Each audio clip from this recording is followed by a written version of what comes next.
আসসালামু আলাইকুম স্যার। ওয়ালাইকুম সালাম। রফিক সাহেব আইছেন? বসেন রফিক সাহেব। তা স্যার, কি ব্যাপার? হঠাৎ করে যে আমারে ডাইগা পাঠাইলেন? ইমার্জেন্সি কোনো কাজ আছে নাকি? কিছু তো বললেন না স্যার। হ্যাঁ ওসি সাহেব, ইমার্জেন্সি কাজ আছে বলেই তো আপনারে চেম্বারে ডাইগা পাঠাইছি। শোনেন ওসি সাহেব, আগামী 2-1 দিনের ভিতরেই কিন্তু জনদরদি পার্টির সভাপতি জনাব কোবা শামসু সাহেব উত্তরবঙ্গ সফরে বের হইব। আর বগুড়া থেকেই প্রথম সফর উনি শুরু করবেন। বগুড়া যেহেতু ওনার নিজের এলাকা, তাই এইখানে কোনো রকমের যেন বিশৃঙ্খলা সৃষ্টি না হয়, সেই ব্যাপারে আমাদের শতভাগ নিশ্চিত থাকতে হইব। আমারে কিন্তু বারবার আইজি স্যার বিষয়টা নিয়ে কাজ করতে বলছে। ঢাকা থেকেও ওনার নিরাপত্তার একজোট টিম আসবে। আমাদেরকেও ওনাদের সাথে মিলা এইখানে সব রকমের নিরাপত্তা নিশ্চিত করতে হইব। না না স্যার, কোনো রকমের কোনো সমস্যায় হইব না ওনার নিরাপত্তা নিয়ে। আমি এই বিষয় নিয়ে অলরেডি কাজ করতেছি। এই জায়গায় শামসু স্যারের সম্পূর্ণ নিরাপত্তা শতভাগ নিশ্চিত করা হইব। আপনি এই ব্যাপারে কোনো রকম কোনো চাপই নিয়েন না। শামসু স্যারের এলাকায় আইসা ওনার যদি নিরাপত্তাহীনতায় ভুগতে হয়, সেইটা তো কোনোভাবেই কাম্য না স্যার। আপনি এই ব্যাপারে শতভাগ ভরসা রাখতে পারেন আমার উপর। আমি আমার থানার সকল এসআই সহ কনস্টেবলদেরকে অলরেডি মাঠে নামিয়ে দিয়েছি। ওনারা সব রকমের কাজ করতেছে। কোনো জায়গায় আশা করি কোনো রকম কোনো সমস্যায় সংগঠিত হবে না। হ্যাঁ সেইটাই, আপনারা এইদিকে ভালোভাবে লক্ষ্য রাখেন। আমার যেন এইটা নিয়ে কোনো রকমের জবাবদিহিতা করতে না হয়, তাহলে কিন্তু সকলের অবস্থা একেবারে টাইট হয়ে যাইব। কথাটা ভালোভাবে মাথায় রাখেন। এটা কিন্তু ছোটোখাটো কোনো বিষয় না। আর শামসু স্যারের যে জনপ্রিয়তা বর্তমানে দেখা যাচ্ছে, এতে করে ধারণা করা যায় যে আগামী নির্বাচনে উনি জয় লাভ করবে শতভাগ। তাই ওনার সাথে আমাদের এখন কাজ করে যাইতে হইব, তাহলে ভবিষ্যৎ সকলের জন্যই মঙ্গল হইব। তাই ওনার শতভাগ নিরাপত্তা নিশ্চিত করে দৃষ্টি আকর্ষণ করেন। আমারও সেইটাই মনে হয় স্যার। আগামীতে শামসু স্যারই হয়তোবা ক্ষমতায় যাইতে পারে, কারণ জনতা পার্টি যে প্রতিশ্রুতি দিয়া ক্ষমতায় গেছিল, তারা সেই প্রতিশ্রুতি রক্ষা করতে পারে নাই। তারা সেই প্রতিশ্রুতি ভঙ্গ করছে। তাই জনতা পার্টির জনপ্রিয়তা এখন একেবারে তলানিতে ঠেকছে। আর বিরোধী দলের যে নাগরিক পার্টি আছে, ওনাদের কার্যকলাপ তো সম্পূর্ণ জনতা পার্টির মতোই। এই দুই দলই হচ্ছে মুদ্রার এই পিঠ আর ওই পিঠ। মনে হয় না যে এই দুই দলের কেউ ক্ষমতা আর ধরে রাখতে পারবে, যেহেতু এখন জনগণের কাছে তৃতীয় পক্ষ অপশন আছে। তাইলে আপনি যায়া শামসু স্যারের নিরাপত্তা বিষয়টা আরও জোরদার করতে থাকেন। উনি আস্তে আস্তেই বগুড়া যেন একেবারে ওনার জন্য নিরাপদ ঘাঁটি হয়ে যায়। আর কেউ যদি ওনার সফর নিয়ে কোনো রকমের উশৃঙ্খল পরিবেশ তৈরি করার চেষ্টা করে থাকে, সে যত বড় নেতাই হোক না কেন, তাকে গ্রেপ্তার করতে দ্বিতীয়বার চিন্তা ভাবনা করবেন না। আর শুনেন, মাজারে যে টাকা পয়সাগুলো উঠে ওইগুলোতে আপনারা সরাসরি হস্তক্ষেপ করবেন। এখান থেকে বিভিন্ন নেতাকর্মীরা টাকা পয়সা নিয়ে বিভিন্নভাবে দুর্নীতি করতেছে, তাই ওই জায়গায় সবসময় 2জন কনস্টেবল নিয়োগ দিয়ে রাখেন যাতে দুর্নীতি না হয়।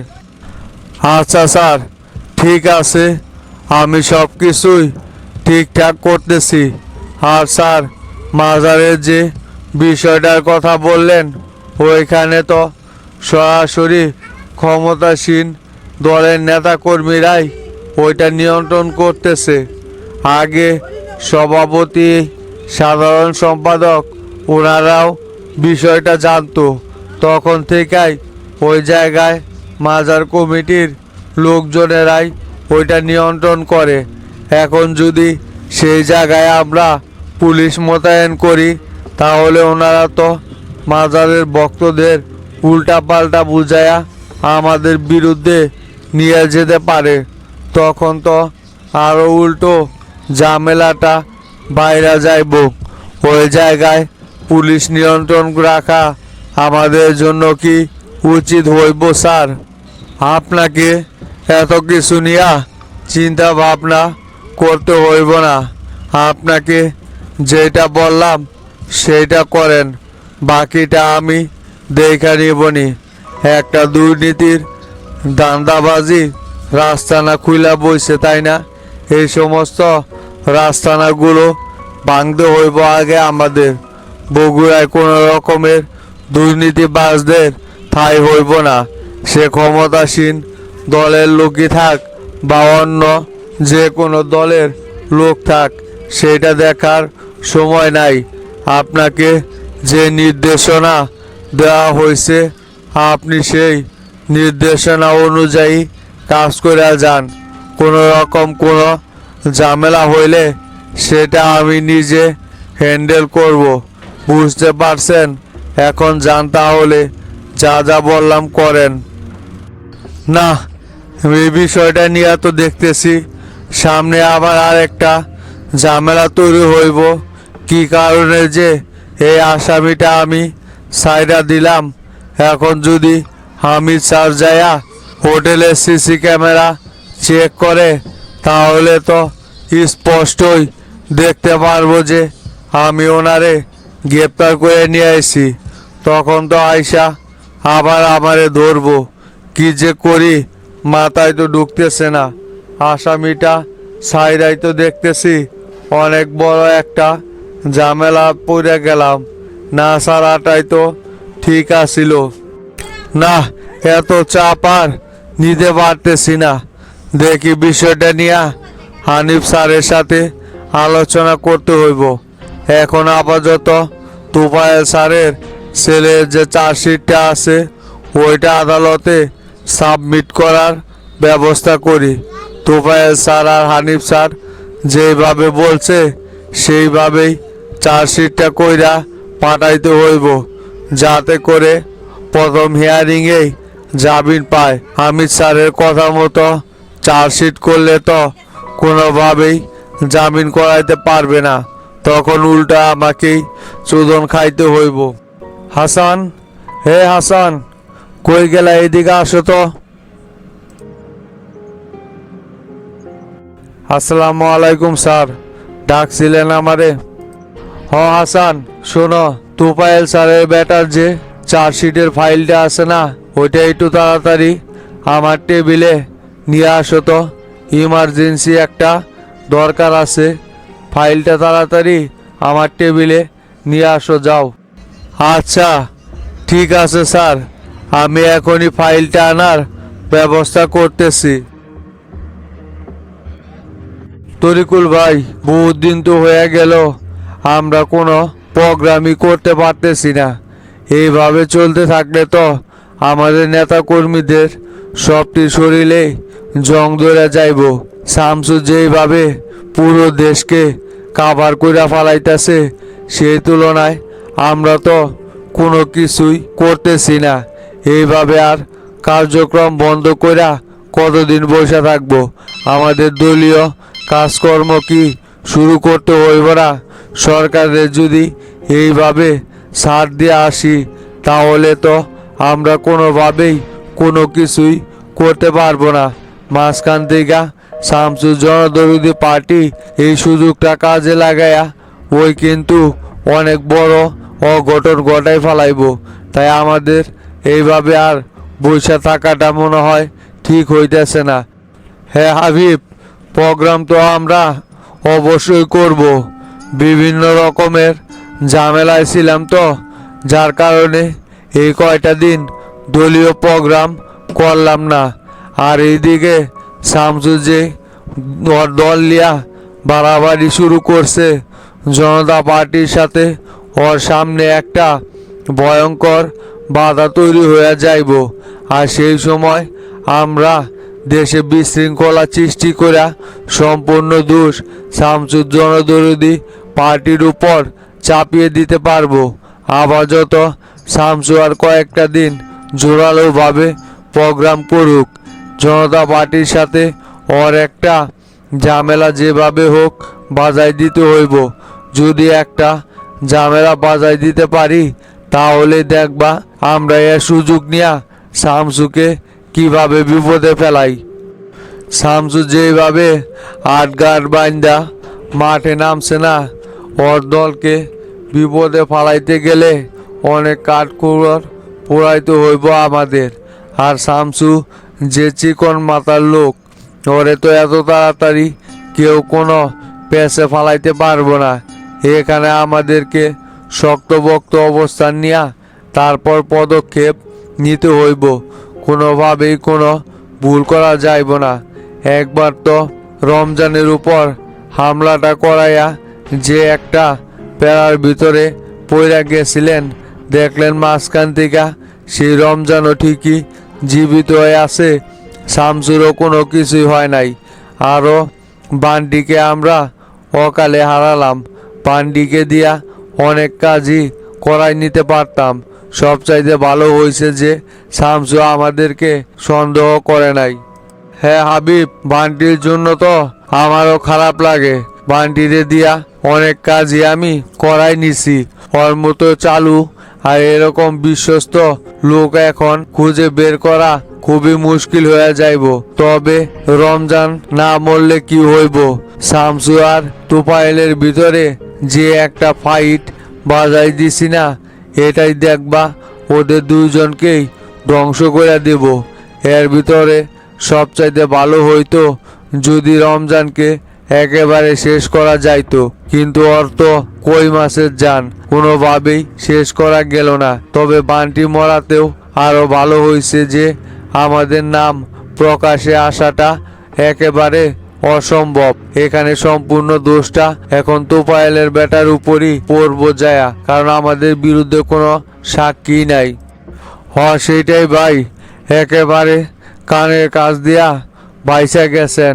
শামসু যদি কোনোভাবে টের পাইতো যে এই ঘটনার সাথে আপনি নিজে জড়িত আছেন, তাহলে এতদিন আপনার অবস্থা যে কি বানাইতো সেটা ভাই ভাই ভয় পাইয়া যাইতেছি। শামসু খুবই ভয়ঙ্কর লোক, ওর হাত থেকে বাঁচা কিন্তু খুবই মুশকিল। তবে শামসু যদি কোনোভাবে একেবার ক্ষমতায় যাইতে পারে তাহলে কিন্তু আমাদের এবং জনতা পার্টি দুই দলেরই খাল খিচা নিব। এই কথাটা মাথায় রাখেন। যে পরিমাণ আমরা দেশের লুটপাট করছি না, এই সব কিছু বের করে নিয়ে আসবে। শামসুর হাতে ক্ষমতা যাওয়ার চাইতে জনতা পার্টির হাতে ক্ষমতা থাকাই আমাদের জন্য সেফ। বিষয়টা তুমি যত সহজভাবে নিতেছ, আসলে বিষয়টা এত সহজ না। কিন্তু ভোটের রাজনীতি সম্পূর্ণ আলাদা। শামসুর জনপ্রিয়তা থাকলে কি হইব, ভোটের মাঠে দেখবা ঠিকই সেই পুরনো রূপই তৈরি হইব। দেশে আমরা এবং জনতা পার্টি এমনভাবে ঘায়েল করে বসে আছি যে এই দুই দলের বাইরে আর কোনো দলই ক্ষমতায় আসতে পারবে না, এটা তুমি নিশ্চিত থাকো। আর শামসু যদি ক্ষমতায় আসতেও চায় তাহলে ওকে দীর্ঘদিন মাঠে কাজ করতে হইব। প্রথমবার আইসাই এত কিছু করা কোনোভাবেই সম্ভব না। আর জনতা পার্টি কোনোদিনই শামসুকে মাথা চাড়া দিয়ে দাঁড়াইতে দিব না। বিশেষ করে তোফায়েল তো ওই জায়গায় আছে। দেখা যাক এখন জনতা পার্টি কোবা শামসুর বিরুদ্ধে কি কি পদক্ষেপ নেয়। শুনলাম নাকি হানিফ ভাই জনতা পার্টির নতুন সেক্রেটারি পদে নিযুক্ত হয়েছে। হানিফ ভাই তো আবার তোফায়েল ভাইয়ের গ্রুপেরই লোক। মনে হয় ওরা প্ল্যান করেই হানিফকে সেক্রেটারি বানাইছে। তবে আমি আশ্চর্য হয়ে যাইতেছি যেখানে তোফায়েলের মতো সিনিয়র নেতা, যে কিনা জনতা পার্টির এখন সর্বঘনিষ্ঠ ক্ষমতার অধিকারী, সে নিজে চাইলে যে কোনো সময় সেক্রেটারির পদ দখল করে ফালাইতে পারত। কিন্তু সে এটা না কইরা কি কারণে যে হানিফরে সেক্রেটারি বানাইলো সেটাই তো মাথায় ঢুকতেছে না। মনে হয় ওরা শক্তভুক্ত কোনো প্ল্যান সাজাইছে সামনে শামসুরে বিপদে ফেলার জন্য। বোঝো না কি কারণে তোফায়েল সেক্রেটারি না হইয়া ওর জুনিয়র নেতা হানিফরে সেক্রেটারি বানাইছে? এই লজিকটাই বুঝতে পারতেছো না তুমি? তোফায়েল মূলত এখন পুরো জনতা পার্টির নিয়ন্ত্রণ নিতে চাইতেছে। হানিফের মাধ্যমে সে এই কাজটা করব, সেই জন্য ওই নিজের সেক্রেটারি না হইয়া হানিফরে বানাইছে। শোনো হাবিব, সামনে কিন্তু অনেক বড় একটা ঝামেলা লাগতে যাইতেছে জনতা পার্টির ভিতরে। আমাদের এই সময় অ্যালার্ট থাকতে হইব, সব সময় প্রস্তুত থাকবা। যে কোনো সময় আমাদের যে কোনো পদক্ষেপ নেওয়া লাগতে পারে। একবার শুধু জনতা পার্টির ভিতরে হাঙ্গামা তৈরি হইলেই তখন দেখবা শামসু আর আমরা একলগে যদি ধাক্কা দেই জনতা পার্টি এমনিতে পড়ে যাইব।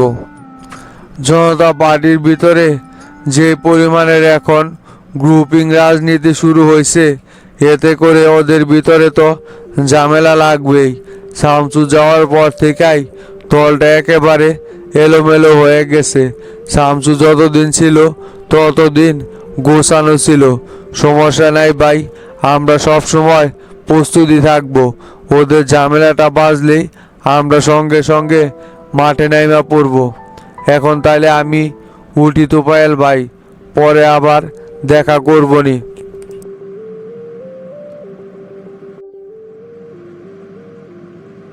তা শামসু, ওদের সাথে কি ফাইনাল আলোচনা কইরা দিছস? কার কি ভূমিকা পালন করতে হইব সেইটা তো ভালোভাবে বুঝাই দিছস, তাই না? ওদের দুইজনকে হাতে রাখলে কিন্তু এই দুই বিভাগ আমাদের নিয়ন্ত্রণে থাকবে। বর্তমানে ওরা খুব দারুণভাবে ময়মনসিংহ এবং ঢাকা শাসন করে আসতেছে। ওদের সামনে আর কোনো গ্যাংই কিন্তু টিকতেই পারে না। তাই ওদেরকে আমাদের হাতে রাখার আর কোনো বিকল্প নাই। যেভাবে হোক ওদেরকে কিন্তু আমাদের হাতে রাখতে হইব। তা কি বললো ওরা? তোর প্রস্তাবে কি ওরা রাজি হয়েছে, না কোনো উল্টাপাল্টা আলোচনা দিয়া গেছে এই জায়গায়? আরে না ওসমান ভাই, আপনি কি পাগল হয়েছেন? ওদের এত বড় কলিজা হইয়া সারে নাই এখনো যে শামসুর মুখের উপর না করে যাইব? ওরা দুইজনই আমার হাতে আছে, সমস্যা নাই। ওদেরকে আমি সব ধরনের দিক নির্দেশনা দিয়া দিছি। ওরা আমার কথা মতোই কাজ করে যাইব। ওদেরকে হাতে রাখলেই তো আমি যেই দুই বিভাগ শাসন করতে পারবো সেটা তো বুঝাই ওদেরকে ডাকছি। বাকি 6 জনকেও ধাপে ধাপে ডাইকা নিয়ে আইসা ওদের সাথেও আলোচনায় বসতে হইব। পুরো দেশের নিয়ন্ত্রণ যতক্ষণ পর্যন্ত আমার হাতে না নিতে পারতেছি ততক্ষণ পর্যন্ত কিছু করা যাইব না। ওরা দেখি প্রশাসন দিয়া কতটুক করতে পারে। হ্যাঁ সেইটাই তো, জনতা পার্টিকে এমন ভাবে চাপে ফেলাইতে হইব যাতে করে ওরা কোনো কিছুই আমাদের বিরুদ্ধে করতে পারে না, উল্টো ওরা যেন বিপদে পড়া যায়। পুলিশ প্রশাসন দিয়া আমাদেরকে কখনোই দমিয়ে রাখতে পারবে না ওরা। সারা দেশে যে পরিমাণ নেটওয়ার্ক ছড়ানো আছে আমাদের, এই নিজস্ব লোকগুলো দিয়ে যদি কাজ করাই আমরা, তাহলে দেখবি ওরা অচিরেই গুটিয়ে পড়ব।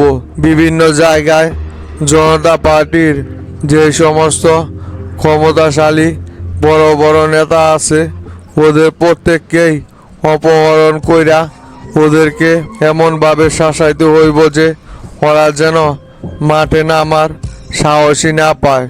পুরো মাঠ আমাদের দখলেই রাখতে হইব শামসু, কেউ যেন আমাদের উপর কথা বলতে না পারে। হ্যাঁ, সেই উদ্যোগে তো মাঠে নামছি। এবার জনতা পার্টিকে এমনভাবে চাপে ফেলাইব যে ওরা কোনো কিছুই বোঝা ওঠার আগেই আমাদের হাতে পুরোপুরি একেবারে ঘায়েল হয়ে যাইব। আপনারে যে বলছিলাম রাজশাহীর টিটুরে ডাকার জন্য, টিটুর সাথে কি এই বিষয় নিয়ে আলোচনা করছিলেন নাকি? উত্তরবঙ্গ সফরের আগেই টিটুর সাথে বৈঠকটা সাইরা ফেলাইতে হইব। ওই যদি ঢাকায় আসতে ভয় পায় তাহলে ওকে বলেন যে ওর কোনো বিন্দু পরিমাণ ভয় নেই। প্রয়োজন পড়লে রমজান অথবা আপনাকে রাজশাহীতে পাঠাবো, আপনারা ওরে সাথে করে নিয়ে আসবেন। টিটুরে কিন্তু এখন খুব প্রয়োজন। গতকালকেই টিটুর সাথে আমি এই বিষয় নিয়ে আলোচনা করছি, সমস্যা নাই। টিটুও তোর জন্য সব কিছু করার অঙ্গীকার দিছে, শুধু ওই এটা নিশ্চিত করতে বলছে যে ঢাকায় প্রবেশ করতে সময় প্রশাসন যেন ওর উপর কোনো রকমের হামলা না চালায়। এমনিতে ওর নামে প্রশাসনের দিক থেকে অনেক চাপে আছে, তাই বর্তমানে ওই আন্ডারগ্রাউন্ডে রয়েছে। যে কোনো সময় বের হইতে চাইলেও বের হইতে পারতেছে না। আমি ওরে বলছি যে প্রশাসনের কোনো ঝামেলা এই দিক হইব না, ওইগুলো সব শামসু নিজেই হ্যান্ডেল করব। তাই ওই আসার জন্য বলছে, তা কবে ওরে আসতে বলবো সেটা শুধু বল তুই। ওরে আগামীকালকেই আসতে বলেন। আমি আবার খুব শীঘ্রই উত্তরবঙ্গ সফরে বের হয়ে যাইব, তা ওইখানে যাওয়ার আগেই ওর সাথে বৈঠকটা সাইরা ফালাই। এরপর উত্তরবঙ্গ সফর শেষ করে আইসা বাকি যে কয়জন আছে ওদের সাথে আলোচনায় বসবো। যত তাড়াতাড়ি সম্ভব এই কাজগুলো আমাদের কইরা নিতে হইব, কারণ সেলিম ভাই যদি একবার স্বরাষ্ট্রমন্ত্রীর পদের থেকে সইরা দাঁড়ায় তাহলে কিন্তু আমাদের জন্য কাজগুলো করা খুবই রিস্ক হয়ে যাইব। তাই সেলিম ভাই থাকা সত্ত্বে যত দূর মাঠ গোছানো যায় গোছায় নিতে হইব, পরে আবার এইগুলো করতে গেলে ঝামেলা হইয়া সামনে দাঁড়াইতে পারে। আচ্ছা ঠিক আছে, সমস্যা নাই। আগামীকালকেই আমি তাহলে ওরে ঢাকায় আসতে বলি, আর আমি সকলের সাথে এক্সট্রাভাবে মিটিংয়ে বসবনি। তুই যখন উত্তরবঙ্গ সফরে থাকবি সেই সময় ঢাকার যে আরও শীর্ষ কয়েকজন সন্ত্রাসী আছে ওদেরকে নিয়ে আমি আলোচনায় বসবো। যার ভিতরে যার সমস্যা আছে সেইগুলো মিটমাট কইরা নতুনভাবে তোর জন্য কাজ করতে বলবো। একবার যদি ওদের সবাইরে এক ফ্রেমে বাইন্দায় ফেলাইতে পারি তাহলে ঢাকা সম্পূর্ণরূপে আমাদের নিয়ন্ত্রণে থাকবে। এখানে আর কেউ আমাদের উপর কথা বলতে পারবো না। আমি তাহলে সব কিছু ব্যবস্থা করে ফেলাইতেছি। আচ্ছা ঠিক আছে, আপনি তাহলে এইদিকে সব কিছু ব্যবস্থা করে ফেলান। আমার আবার ওদের সাথে বসার এত সময় হইব না। নেতা কর্মীদের সাথেও আলোচনায় বসতে হইতেছে আমার। বিভিন্ন ধাপে ধাপে গুরুত্বপূর্ণ যেগুলো আলোচনা আছে সেগুলোতে আমি থাকব, আর বাকিগুলো সব কিছু আপনি নিয়ন্ত্রণ করেন। আমার এখন ইমার্জেন্সি একটা বৈঠক আছে, তো সেই জায়গায় আমার উপস্থিত থাকতে হইব। আপনি তাহলে রমজানকে সাথে নিয়া এইদিক কোন জায়গায় কি করা যায় সব কিছু সেট আপ করে রাখেন, যাতে কোনো ঝামেলা না হয় পরবর্তীতে। আর কেউ যদি কোনো কথা না শুনতে পায় তাহলে আমাকে বিষয়টা বললেন, আমি দেখবনি। কি ব্যাপার মাস্টার, শামসু তাহলে বগুড়াতে কবে আসতেছে? চূড়ান্ত কোনো দিন তারিখ কি এখন পর্যন্ত তোমারে জানাইছে নাকি? পরে তো আর শামসুর সফর নিয়ে আমারে কিছু বললা না। এদিকে সব কিছু তো প্রায় আমরা গুছাইয়া ফেলাইছি। আজকেও শোলদুগরির অন্তরের সাথে কথা বললাম, ওরা আমাদের দলে যোগদান করতে রাজি আছে। যে কোনো সময় ওরা আমাদের দলে ও চ্যাংরা প্যাংরা নিয়া যোগদান করার কথা জানাইছে। তবে ওরে নাকি বাপ্পি হুমকি দিছে যে ওই যদি শামসু দলে যোগদান করে তাহলে ওর বাড়িঘর আগুন দিয়া জ্বালাই দিবে। এই সারার বেটার কত বড় সাহস, একটাবার চিন্তা করে দেখছো তুমি মাস্টার? কি হয়েছে? বাপ্পি অন্তরের এত বড় হুমকি দেয় মানে? ওর এত বড় সাহস কে দিল যে আমাদের লোকজনের বাড়ি ঘরে হামলা কইরা আগুন লাগানোর হুমকি দেয়? না, এই অন্তর অনেক দিন ধরেই তো আমাদের দলে যোগদান দেওয়ার কথা বলতেছে। তাহলে এই ভয়ে ও এতদিন ধরে যোগদান করে নাই, তাই না? আর এই অন্তরের খুব শীঘ্রই আমাদের দলে নেওয়ার ব্যবস্থা করতেছি।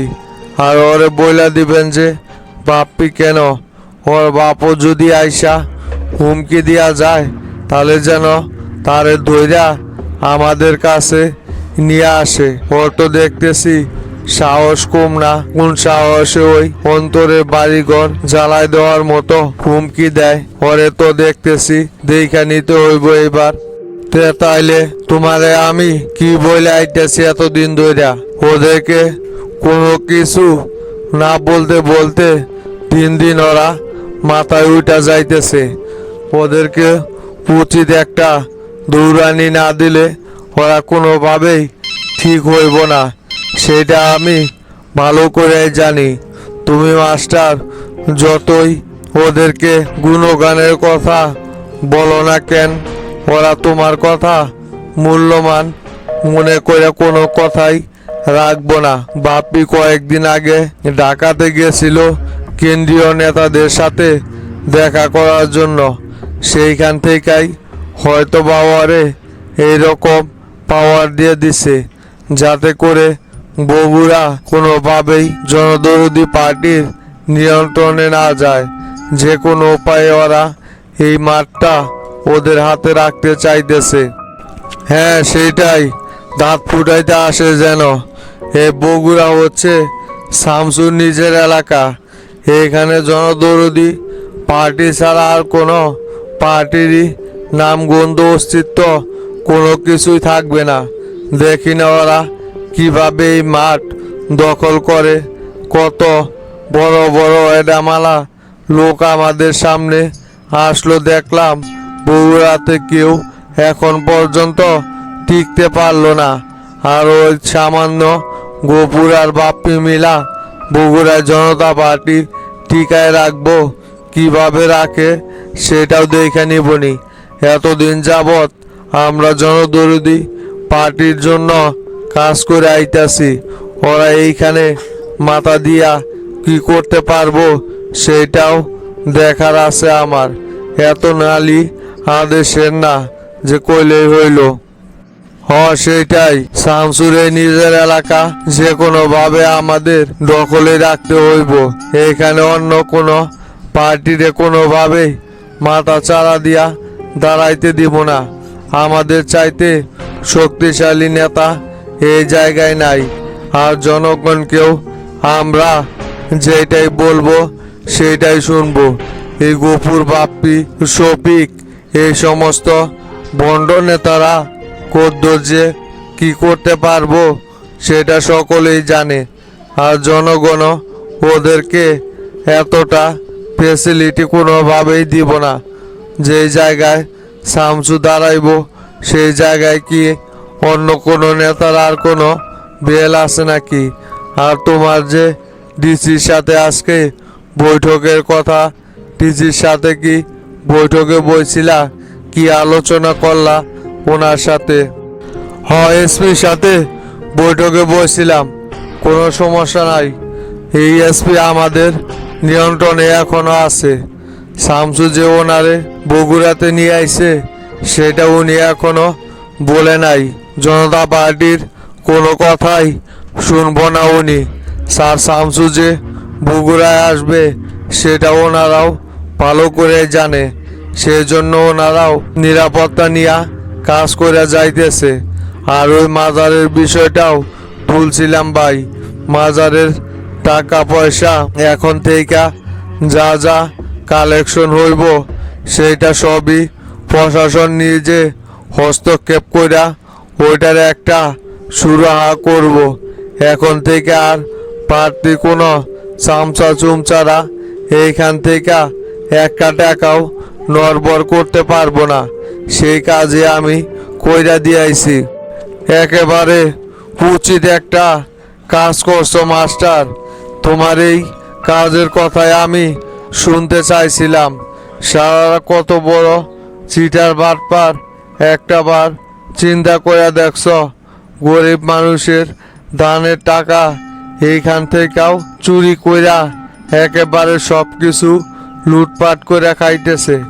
যদি মাসে 1 লাখ টাকা উঠে ওইখান থেকে মনে হয় না যে 10,000 টাকা ওরা ঠিকঠাক মতে মাজারের কাজে লাগায়, আর বাকি সবগুলোই পকেটে বইরা ফালায়।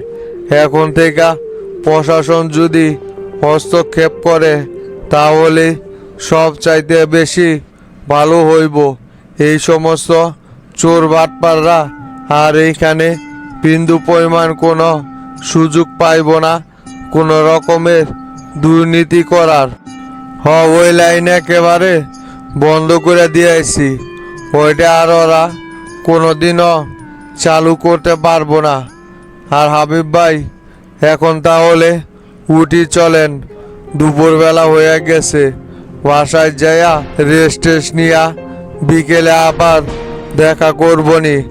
আর বাদ বাকি যে কমিটিগুলো দেওয়া লাগে ওইগুলো নিয়া দ্রুত কাজ করে ফেলান। শামসু আসার আগেই এই সব কিছু আমাদের একেবারে গুছিয়ে ফেলতে হইব। শামসু আসার পর যাতে করে কোনো রকম কোনো ঝামেলা এইখানে দেখতে না পায়। আপনি দ্রুত কাজগুলো সাইডা ফালান। বিকেলে তাহলে পার্টি অফিসে আইসেন হাবিব ভাই, সেইখানে বাকি আলোচনা করবনি। এখন তাহলে উঠি।